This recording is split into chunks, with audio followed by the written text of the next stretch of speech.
Magandang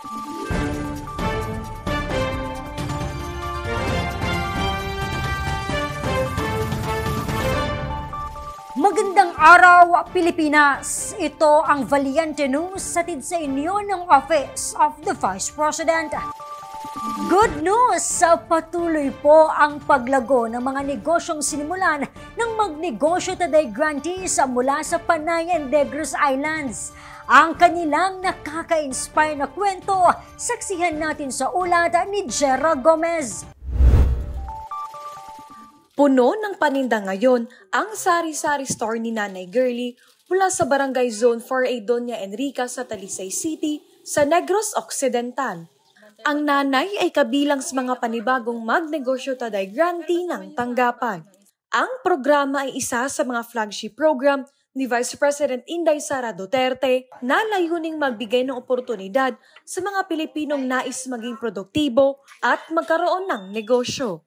Kwento ni Nanay Girlie, formal niyang natanggap ang 15,000 pesos na livelihood grant mula sa OVP Panay and Negros Islands Satellite Office noong Enero lamang. Binigyan kami ni Vice ng 15,000 para sa puhunan. Magnegosyo taday. Ganun.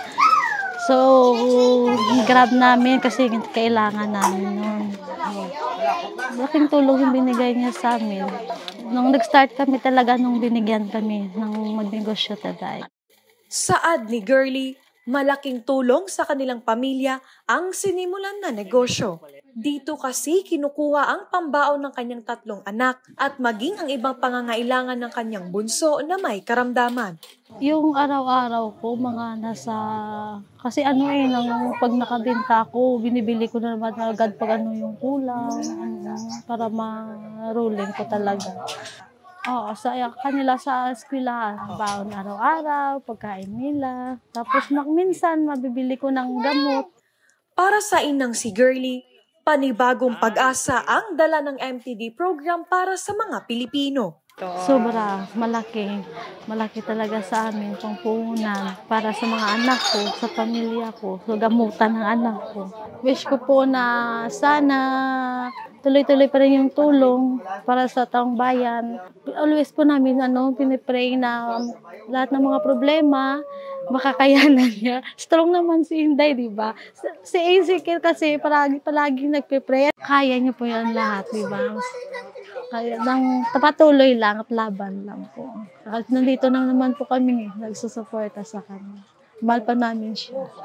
Una nang naalalayan ng Medical Assistance Program ng OVP ang anak ni Nanay Girlie na si Baby Ezekiel na ngayon ay 3 gulang na.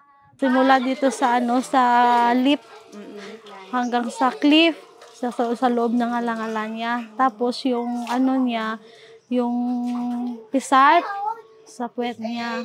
Si OVP din po lahat. Kaya nagpapasalamat talaga ako.